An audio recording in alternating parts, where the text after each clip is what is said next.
खंडवा देवी की पूजा के दौरान सभी के लुक ने उड़ाए ईशान के होश। जी हाँ दोस्तों, गुम कहे किसी के प्यार के आगे आने वाले एपिसोड में आपको देखने को मिलेगा कि जहां अक्का साहब चाहती थी चिन्मय और शिखा के जोड़ी को सलामती के लिए पूजा रखवाना, वहीं चिन्मय मना कर देता है जाने से। जहां शिखा भी कह देती है कि मैं साथ में नहीं जाऊंगी। वहीं अस्मिता को लेकर अक्का साहब प्लान बनाती हैं कि अस्मिता के साथ वो रीवा को लेकर मंदिर जाएंगी। और वहीं जहां रीवा को ईशान की पत्नी बताती हैं, वहीं ईशान अक्का साहब का डाउट क्लियर करते हुए नजर आता है और कहता है कि आइंदा अक्का साहब, मैं आपके मुंह से सुनना नहीं चाहता रीवा को अपनी पत्नी के रूप में। मैंने सभी से ब्याह किया है और सभी मेरी पत्नी है। आप इस गलतफहमी में रीवा और उसकी माँ को मत रखिए। जहाँ सभी को ईशान के मुँह से ऐसी बातें सुन बहुत अच्छा लगता है और वो सोचती है कि ईशान सर से जल्द ही मैं अपने प्यार का इजहार कर दूंगी।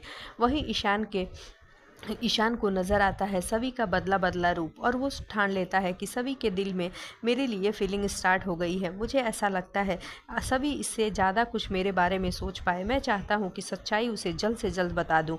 और वो जिस दिन सभी मंदिर जाने के लिए सारे लोग रेडी होते हैं, ईशान से रिक्वेस्ट करती है कि ईशान सर प्लीज़ आप भी चलिए। जहां ईशान सभी को मना नहीं कर पाता, अक्का साहब, अस्मिता, रीवा और ईशान सभी एक साथ मंदिर जाते हैं। वहीं ईशान और सभी दोनों जोड़ों में पूजा करते हुए दिखाई देते हैं। जहां रीवा दूर खड़ी टेंशन में होती है क्योंकि उसे सभी और ईशान को एक साथ देखकर अब अच्छा नहीं लगता है, क्योंकि रीवा भी कहीं ना कहीं समझ गई है कि सभी के दिल में ईशान के लिए फीलिंग स्टार्ट हो गई है।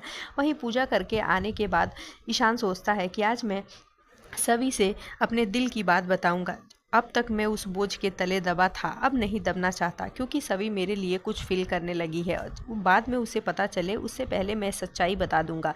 वहीं सभी भी सोचती है कि ईशान सर को मैं प्रपोज कर दूंगी। जहां सभी गुलाब का फूल लिए खड़ी होती है प्रपोज करने के लिए, वहीं ईशान आकर कह देता है कि मुझे तुमसे कुछ बात बतानी है और मैं बताना चाहता हूँ पहले। जहाँ सभी ईशान को पहले बोलने का मौका देती है, वहीं ईशान सभी से ये कहते हुए नजर आता है कि तुम्हारे परिवार वालों की मौत का जिम्मेदार कोई और नहीं, मैं हूँ। ये सुनने के बाद सभी के होश उड़ जाते हैं।